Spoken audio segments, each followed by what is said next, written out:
Yes, guys, we're back. Welcome back to Chelsea Fan TV. Welcome back to another match preview. Finally, the international break is over and done with. At least England played better football. Like, I guess that's one positive we could take from the whole break. But really and truly, it felt like the international break started a bit too early. Only three Premier League games, and then we're straight into one break. And I think it's going to be another three before we go into the next one, which yeah, you don't really get to get into the swing of things and everything, but at least we're back. At least we're back with what should hopefully be one of the more favourable games, especially the matches that we have coming after the next international break. But yeah, it does feel good to have Chelsea back, at the very least. Big up to Kev. It's good to have you back on the show again, as always. Big up, bro. How's everything, man? How's the holiday? All good, bro. Let's get smacked in the face of reality. Come back from holiday, hit with an international break and winter weather all in one. So I Mm-hmm. caught a cold and international break all in one. But yeah, like you Like we said, even had a summer. not really. No, you probably it's a bit warmer down your neck of the woods compared to where I'm at, but it's literally been raining and sleeting all day. It's just been depressing. So yeah, here we go. Hopefully Chelsea can put a smile on my face this weekend if a win against Bournemouth. That's all I'm asking. Yeah, I hear that because the weather definitely isn't. Barely get a summer and then we get 8 months of winter straight afterwards. Straight up. Perfect. Love to start that. Love to start like that. But yeah, just when you think it's going to be a quiet international break and everything, we get hit with this whole ownership drama.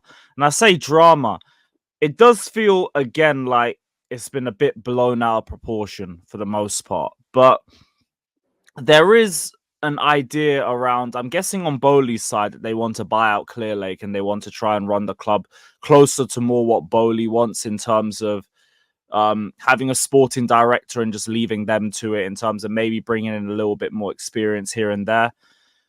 I want to get your thoughts on the whole situation, but like, I also don't believe there's much of a situation. I think both sides are looking to buy each other out. Both sides don't want to sell up. Just don't think it's going to lead to anything in the grand scheme of things. I don't know what your thoughts are on the whole scenario. Yeah, it's it's not good, isn't it? Really, when you think it's international break, can we catch a little bit of a break from all the scenarios that's been happening at Chelsea, and then all of a sudden this comes up, and it's just a never-ending circle with Chelsea at the moment. With if it's not wrong transfers, it's the board members. If it's not this, it's that. Can we catch a break? But at the end of the day, like you said, I don't think anything will materialize out of it. I think it's fabricated nonsense. I think Bowley, yeah. If I were to pick, it'd probably be Bowley because I know that he wants to go ahead and sign uh, players at that caliber that probably finished products, let's say, compared to the Clear Lake who were just wanting to sign all these youth players. But end of the day, it's not been good enough on both of them. We have to be real. I think it's been some of the stuff that's getting leaked. A majority of this stuff should be kept behind closed doors, and it's all getting leaked out, and it's just embarrassing us as fans, considering the start of their regime hasn't been the best. All this leaking out now with people wanting to buy each other's out and civil wars and everything else. It's just taking away, the fact that this is Chelsea Football Club. We need to get stuff right on the pitch, and now the board always seem to be the topic of conversation. Remember when we used to never worry about the board? Yeah, It was Roman more about Abramovich. players. Yeah, Roman Abramovich. We had Peter Kenyon. Remember Peter Kenyon? They used to just go about their business, sign the top players, bring them in. Everything was just run smoothly on the footballing front. Now it seems like it's all business, business, business, and this is why I'm getting frustrated a lot. I have I have to put my version of how I feel about stuff, and the way I'm feeling about this club, it's not run as a club anymore. They're trying to run it as a business, and I believe that's what's frustrating for us. We've seen this club being run under Ken Bates and Abramovich prior to these owners being run solely as a football club, getting the best of players, and now it's not that, and now it's all about they want to buy their own hotels and sell it back to the south, and they want to buy the training ground. They want to talk about getting new grounds and this and that. The stuff on the football field hasn't worked yet. So we need to see that working. We need to get back in the Champions League first and foremost before we start talking about this and that and other. So for And me instead, they're both personally, trying to put money to just buying each other out. That's the annoying part. It's like you two are just, from the reasons I'm seeing, right? It's us not succeeding yet, which is like, okay, you bought us expecting to be successful in 2 years while we've ripped up the squad and started again. I don't have a problem with us doing that, but don't do that and then expect success in 2 years. It's not going to happen. Then there's the whole stadium situation, which, I mean, even Roman couldn't get that done. And if we were going to do anything and it involved us staying at the bridge, you have to wait for us to get the lease of the Stoll mansions, which won't be till like 2026, if it's even that. Then, like, any plans you have in place will have to take like a year or two to get given the okay. Then, if we're staying at the bridge, we need to find a place to move out at for 4 years, a place that will even take Chelsea for 4 years, because every single community is going to be against having an influx of fans every other match week. So it was going to take a decade minimum. You look at all of these situations, and then it's like you're just pointing the fingers at each other. That's what this whole buyout thing looks like to me. It's like if Clearlake buy out Bowley, all of the failures will just get pinned on Bowley, and the same thing vice versa if Bowley buys out Clearlake. He'll be like, the reason why we ain't progressed is because of them. It's just beginning to look like a blaming culture, like you just said, and us fans are we really bothered about a new ground? I am to an extent, yes. I'd like to have a ground which is matching Arsenal and Tottenham, especially Tottenham. You know, when you consider that we're Sunday League compared to Tottenham's ground, haven't we? Let's be real. But is it really important? I want to see my team winning trophies. I want to see my team in the Champions League. We're currently in the third tier of European football with Chelsea Football Club. Are us fans not understanding this? How far we've dropped in the last few years? So all this talk about new grounds and this and that, it's just cap for me, bro. I'm not bothered about that. Let's get the stuff right on the pitch. Let's get the right people. You know, Paul with Stanley and this and that and other. They're not making the right signings. Let's get the right players in the club. Let's get the right managers in the club. Let's get some stability, and then maybe all the stuff in the ground can run smoothly in the background. Because we're not going to be bothered about that. But when you're trying to make the football ground the topic of conversation, we don't want to hear it. And I'm sure you're the same, Lewis. Are you really bothered about it right now? I get that it doesn't necessarily matter compared to stuff on the pitch. My whole thing is that this was going to be something that was mapped out regardless of where the ownership took over Chelsea. It's just, I don't get how this is something that they're falling out over, because this was never going to be something that was done quickly. And I don't get what we're pinning the blame on in terms of either side. You're in a position that's difficult to move from anywhere. And before we even consider moving, you have to think of the pitch owners and if they even allow for the move. Personally, if the else court area was there to be taken, I would have taken it and ran. It's the best possible opportunity Chelsea could have to move somewhere where you could build to 70k and maybe potentially renovate further than that. It will probably cost us less money too. Means you can stay at Stamford Bridge as well while they're building the new stadium and you give it the farewell that it deserves. But that's gone now. I was going to ask whether you would be okay with us moving out there, but that option's gone in itself. It's just whatever option else is available, because it looks like you either stay at Stamford Bridge, you might be able to build up to 60k, definitely not above that, but you have to find a place to move out for 4 years, or you have to try and find a place nearby, but I don't think there's any more spots. We had the Battersea opportunity, that didn't go through. Elscourt's now gone as well. Oh, wow. Low-key think we've just backed ourselves into a corner now where all that we have is the bridge. Yeah. Just after this go ahead of that, but like you said, 4 years of us traveling. Where to? Wembley, Twickenham. I've heard that Fulham might take us. It's just one of them things. I think it would be a mix. Like, we'd have Wembley for like UCL nights and maybe the top 6 home games.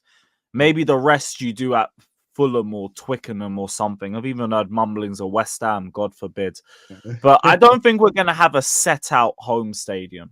Just because wherever we go, we're going to have to be there for years. Yeah. And I don't think we can afford to go to a place like Fulham, because their whole allocation is just our season ticket allocation. That becomes a logistical problem. Twickenham, we've had issues with the community. Wembley, there was some issues with the community, but because they allowed Tottenham to stay for a year and a half, and they were only meant to be there for a year initially, I think you might be able to lean something towards them. Yeah. But really and truly, I don't know, because it all depends on getting it through with their communities. Yeah, and this is the thing, like, when you think Twickenham, rugby's such a peaceful sport in comparison to football. You know, would the people of Twickenham's in South London, isn't it? In Surrey, it's classed as Surrey, isn't it? Yeah, it's classed as Surrey, like isn't it? Yeah, right down the bottom. So would you want every other week 70,000, 80,000 Chelsea fans that stampeding through your estate? I don't think they would, and obviously the logistics of that as well.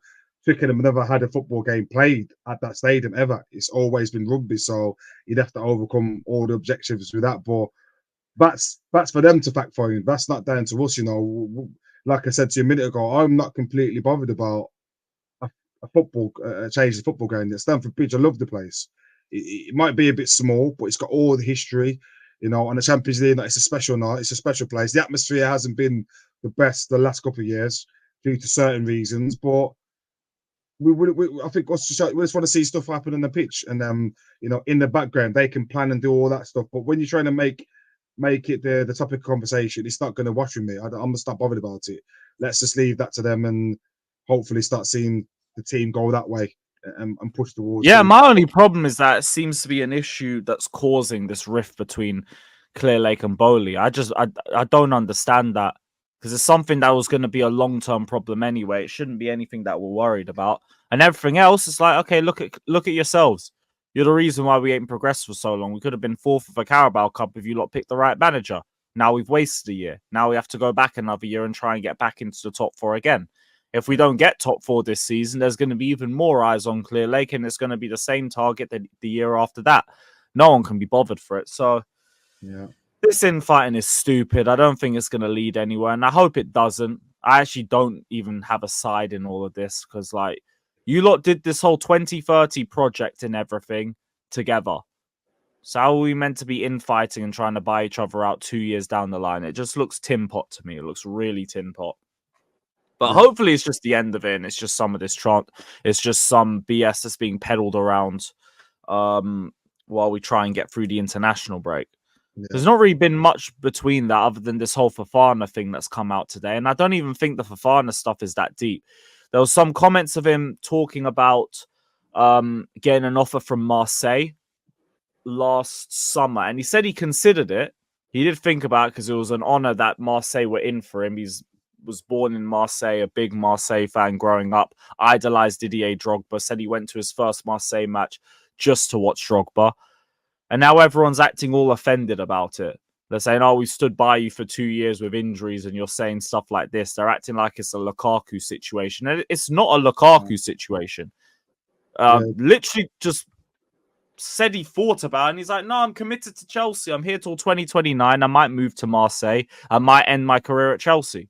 Who knows? But I'm honoured for the offer. It just seems like all the time. It just seems like the media, the press, so everything just trying to unsettle.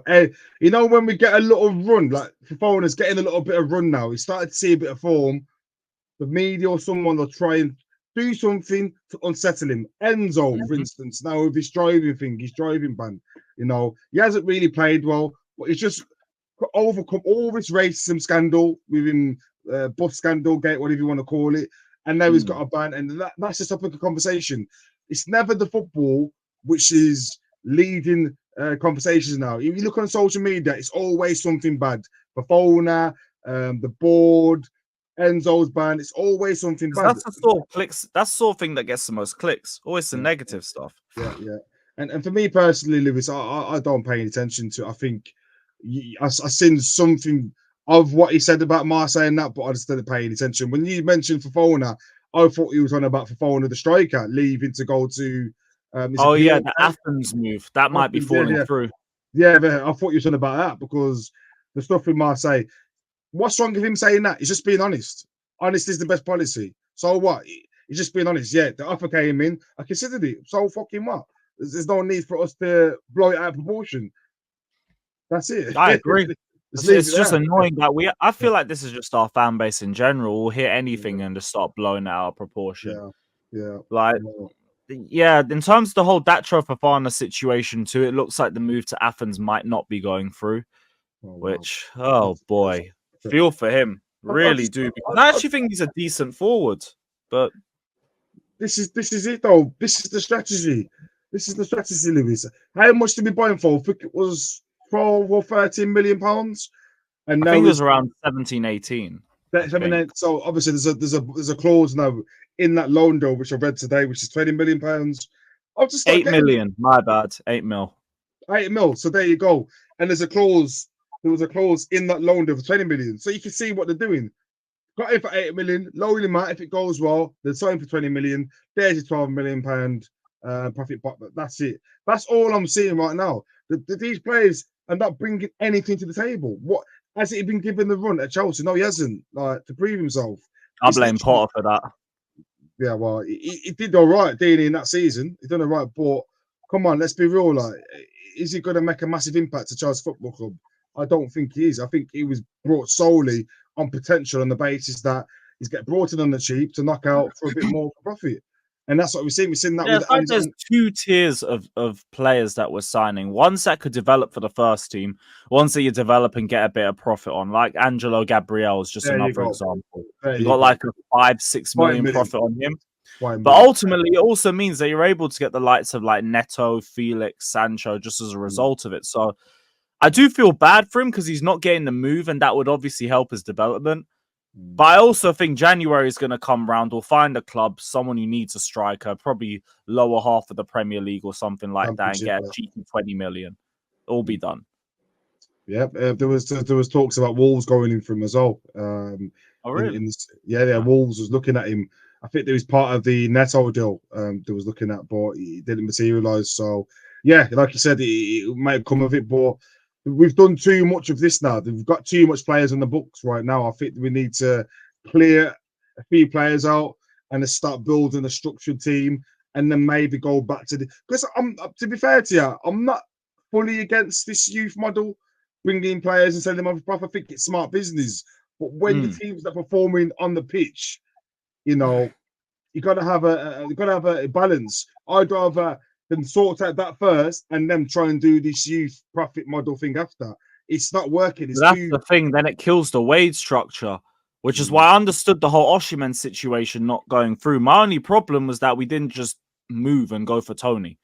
Go for someone who fits the wage structure. Don't just keep dragging things out. That's where we got naive. Tony's here on 90k a week. Nobody cares. We're like, we're all right. Guaranteed top 4. Now it's a maybe because we weren't able to get that proven number 9 sorted. And yeah, that's probably where RL is. But even then, I don't know who they're looking to blame on that. That should just be everybody. You guys went to deadline day with that one.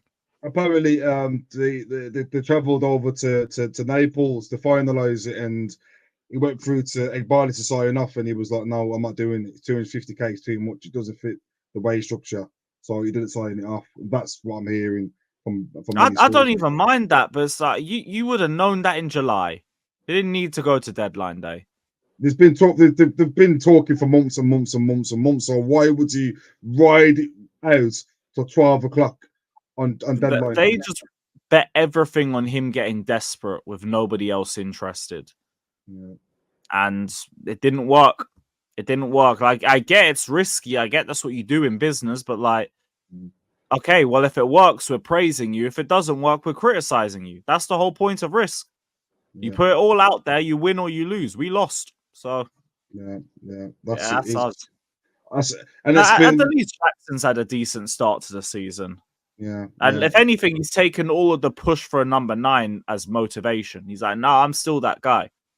Because he has had a very good last 2 games in the Premier League, and hopefully he keeps things going into the Bournemouth match too.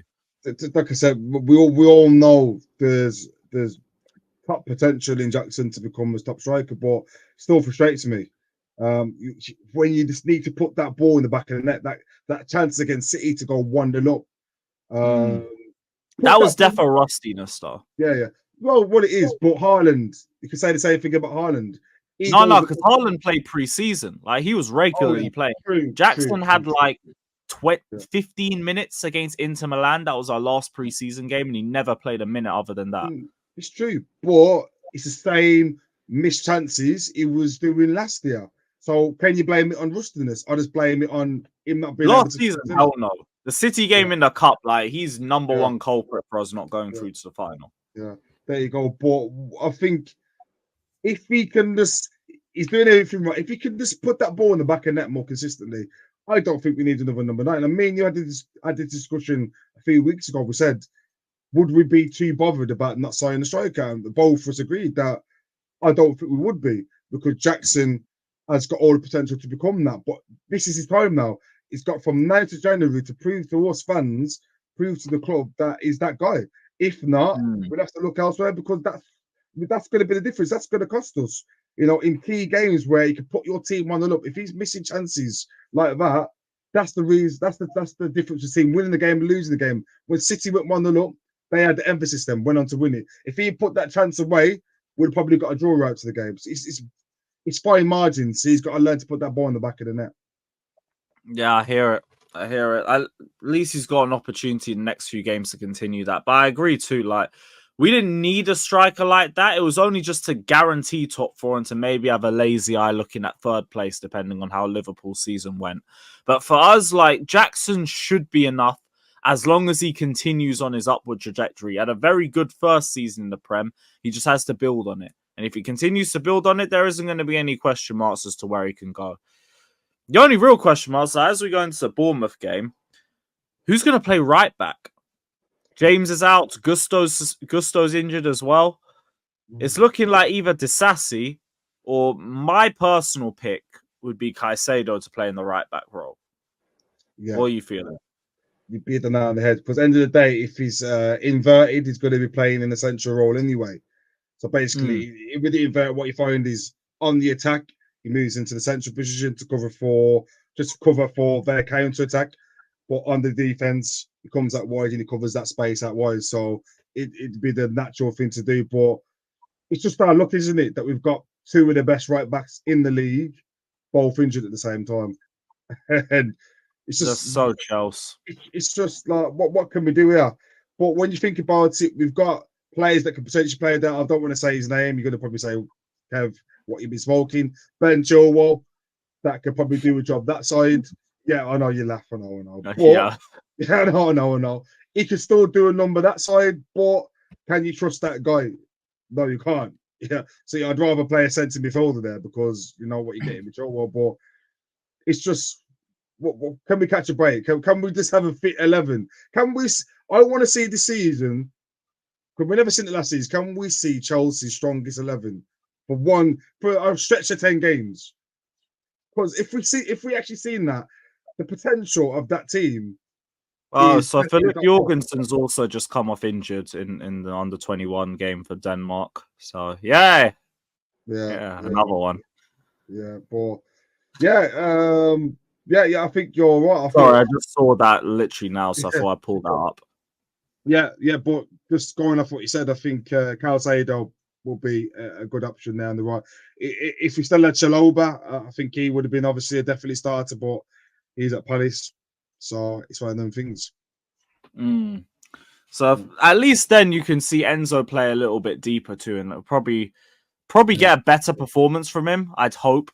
Because if he can't play consistently in that deeper position again, we'll have to have some uncomfortable conversations on the next episode.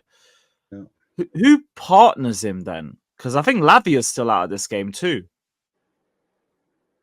Who partners him? Would we be looking at Dewsbury Hall potentially playing deeper? KDH, wouldn't it? Yeah, it'd be Dewsbury Hall. Might be able to do something there. Be a little bit more of a ball carrier and let Enzo just. There you go.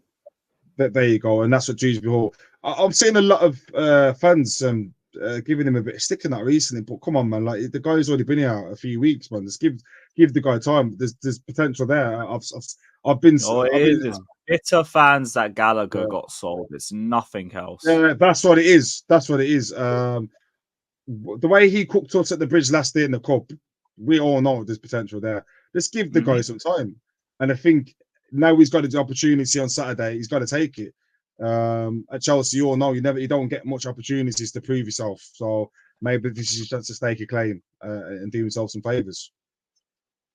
Yeah, I really hope he has a good game for himself too. Even though Conference League, like, it's not even about hoping. Your performances do just have to improve. That Servette second leg is one of the worst individual performances I've seen in some time. But you can improve from that. You probably will improve from that. And I don't really think the fans have been helping either. So hopefully he has a better start to life at Chelsea. Forward line. So Palmer will probably be in the 10. I'd assume Noni plays on the right, Jackson up top. Big questions about who plays on the left. Neto wasn't bad against Palace. I don't think we played to the left enough times. He got very limited touches in that position. I think it was like 22. But Felix obviously can do a role there. Sancho as well plays predominantly on either side of the wings. Bit of a headache on the left-hand side. Would you go for Neto again, or would you want to try something different in that game? I'd go for Neto. I think he just gives you that work rate. It gives you that balance. I think his work rate's phenomenal. If you see the way he tracks back as well as going up forward, it gives you the balance. And I think Sancho really needs time to be embedded. Felix needs a bit of time as well. Neto, he's played a full season in the Prem last year. So for me personally, he's just come off a good European break as well with Portugal. If you take the Portugal-Scotland game, he had a good game there as well over in Benfica. So Neto for me, but Sancho in and around. So if Sancho can get a good 30 minutes under his belt, either on the right, because Sancho can play either the right or left, maybe bring him on for Madueke, 60 minutes, or Neto, 60 minutes. Obviously, that means Mudryk nowhere to be seen, but it is what it is. Not my problem now. Now you got Sancho. I don't have to care like that until you play to a level. So, hey, he was decent off the bench against Palace, but not my problem now. That's up to Chelsea to figure it out. Just quickly, score predictions. How do you feel this game's gonna go? Whoa, tight game last year. When it's 2 when we beat them. Sanchez with the absolute Casado with the absolute yeah. So not too long ago, Bournemouth put it on us. Bournemouth is a good team. The way that Iriola's got him set up, he's got him playing like that's typical Spanish kind of football. And Christie for me as well. Christie in the middle, he's been cooking. For me personally, he's been one of the best centre midfielders in the Prem. I'm not even over exaggerating. He's got him playing like really good. Keep an eye out for him on Saturday then. Yeah. He's been good. Christie's been really good. Obviously, they've lost a key player in Dominic Solanke. He's gone to Tottenham, but they've replaced him with Ivan son from Porto. Is that 38 mil or something? Yeah, if you had watched the Porto Arsenal game last year, you'd probably understand that guy was a threat throughout that game, especially at the Emirates. So big, tall Brazilian striker, got trickery, can finish. So they're going to be a threat. It's not going to be an easy game. I'd say it's looking like a draw, but it's going to be a tight win. A tight win. I'd probably say 2-1. 2-1 chance. I think we could just about get it. It's going to be a night game under the lights. Stamford Bridge hopefully be rocking. I think we'll just push them against the line. So I'll probably say 2-1 Chelsea. I'm going to say 3-1. Just I'm hoping for a little bit more of a statement in this sort of game. But it could realistically go either way. Can't write off Bournemouth, especially the way they ended their last game against Everton. Does Kepa play as well, or is he on a loan? No. He's on loan, so yeah, he won't play against us, which, I mean, unfortunately, I would have actually liked to have played against him. But maybe we face him in the cup or something. Who knows? Yeah. But yeah, it's been another brilliant preview. So let us know your thoughts down in the comment section below. Big up to everybody that's locked in. And we will be back on Saturday. Match day content as always. So check it out, people. See you guys soon.